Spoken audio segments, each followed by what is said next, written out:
Bonjour! Aujourd'hui, je vais vous parler de Dante Alighieri. Je viens tout juste de terminer ses œuvres complètes en Pléiade. Dante, pour ceux qui ne le connaissent pas, est un poète italien du 14e siècle. Son œuvre maîtresse, c'est la Divine Comédie. Euh, je vais y revenir. Mais avant de parler de la Divine Comédie, je vais vous parler des autres œuvres de Dante dont on parle assez peu en général. Euh, donc, dans les œuvres qui précèdent la Divine Comédie, on a Vie nouvelle, on a Rime, on a Banquet, on a De l'éloquence en langue vulgaire, on a Monarchie, on a Épître, Églogue, et querelle de l'eau et de la terre. L'œuvre de Dante, en général, est une œuvre très influencée par Aristote.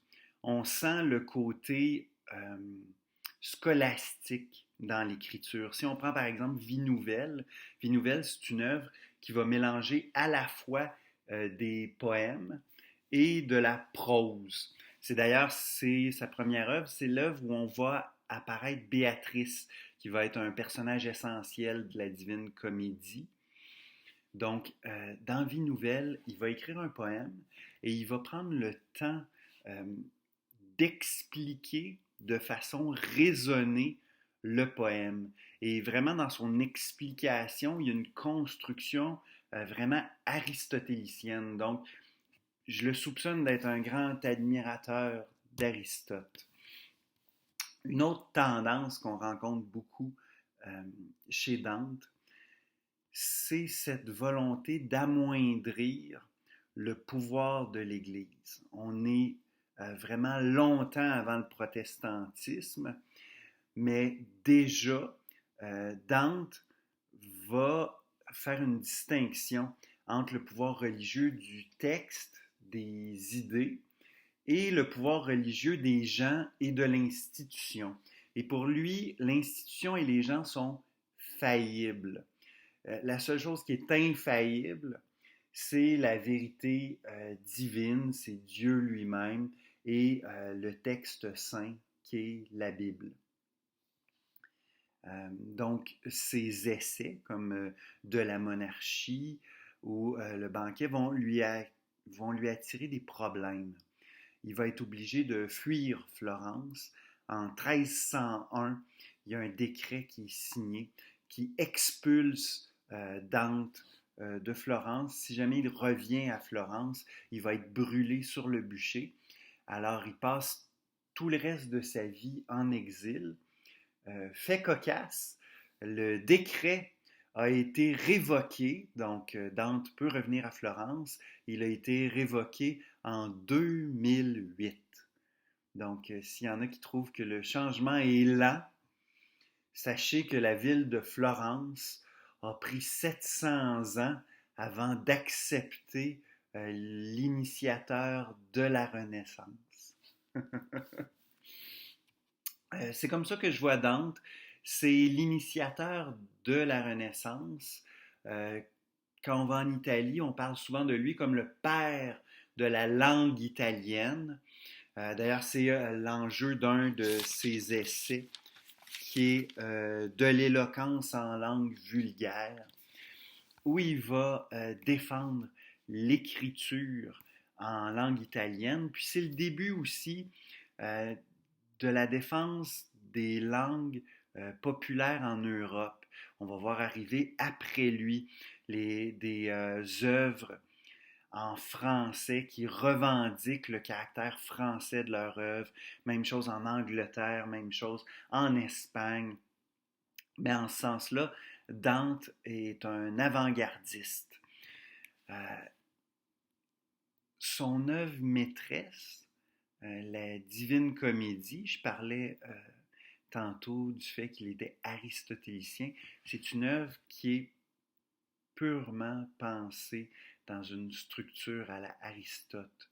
comme on voit dans les traités d'Aristote, premier argument découle sur deuxième argument, découle sur troisième argument, donc nécessairement on va arriver là, et toute cette structure-là est construite de façon parfaite à ce que rien ne dépasse, et c'est ça que nous avons. La Divine Comédie est écrite en 3 morceaux. Il y a l'enfer, le purgatoire et le paradis. Il y a pour chacun, on va dire 33 chants, mais en fait, l'enfer en a 34. C'est parce que le premier chant de l'enfer ne se passe pas en enfer. Donc, c'est le prélude qui permet à tout le reste de l'œuvre d'être égal. Et là, on arrive à 33, 33, 33. Et comme il y a un prélude, ben là, la totalité de l'œuvre fait 100. Et là, on est dans un nombre parfait. Et l'œuvre est parfaite. J'ai lu Dante, j'ai aussi lu sur Dante et j'ai écouté des documentaires sur Dante. Et je trouve qu'on a une conception souvent erronée de Dante. J'ai moi-même été déjoué quand j'ai lu l'œuvre parce qu'à cause des tableaux qui sont célèbres, à cause des illustrations, on peut penser aux romantiques, on peut penser à Géricault, on peut penser à Gustave Doré.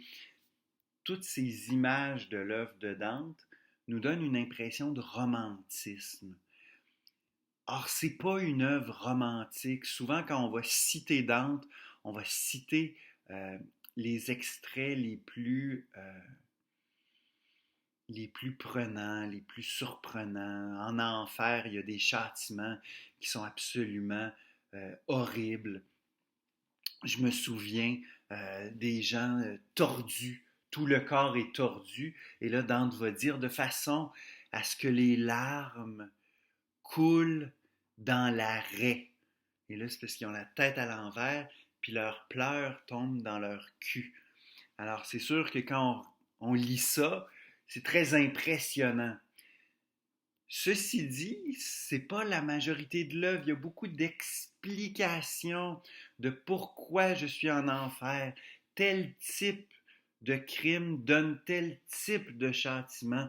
Tout est expliqué et raisonné. Donc, on n'est pas dans un élan émotif de ce qui se vit en enfer. Oui, il y a de l'émotion.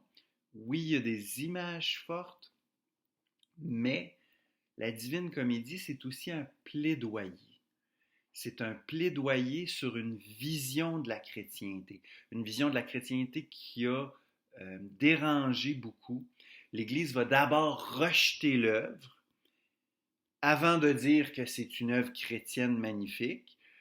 Donc, il y a cette espèce de variante, mais de son époque, l'Église détestait la Divine Comédie. Il faut comprendre qu'il y a même des papes qui brûlent en enfer, ce qui à l'époque était une hérésie absolue.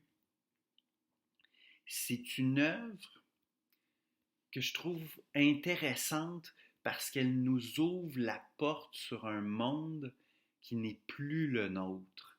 Et on sent vraiment le point de jonction entre le Moyen Âge et ce qui s'en vient, qui est la Renaissance. Parce que c'est un poète du Moyen Âge, mais c'est comme le dernier poète du Moyen Âge ou le premier de la Renaissance. Mais vraiment, on tourne le coin, là.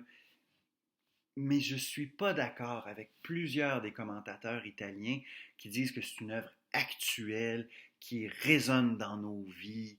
Je trouve que c'est une œuvre qui appartient au passé. Moi, je suis un partisan de lire des œuvres du passé. Je trouve qu'il y a une habitude de lecture qui est beaucoup trop dans le contemporain, beaucoup trop dans la nouveauté. Il faut connaître d'autres pays et d'autres époques que la nôtre. Et le Moyen Âge, c'est une conception qui n'est plus là où l'on est. L'absolu de la chrétienté n'existe plus. L'idée que le monde puisse être parfait, organisé, sans faille, c'est une idée révolue. Donc, c'est pas une œuvre dans laquelle je peux dire que j'ai embarqué parce qu'elle résonnait en moi émotivement. Mais c'est une œuvre fascinante pour ce qu'elle nous laisse entrevoir d'un moment charnière de l'histoire de l'Europe. Voilà.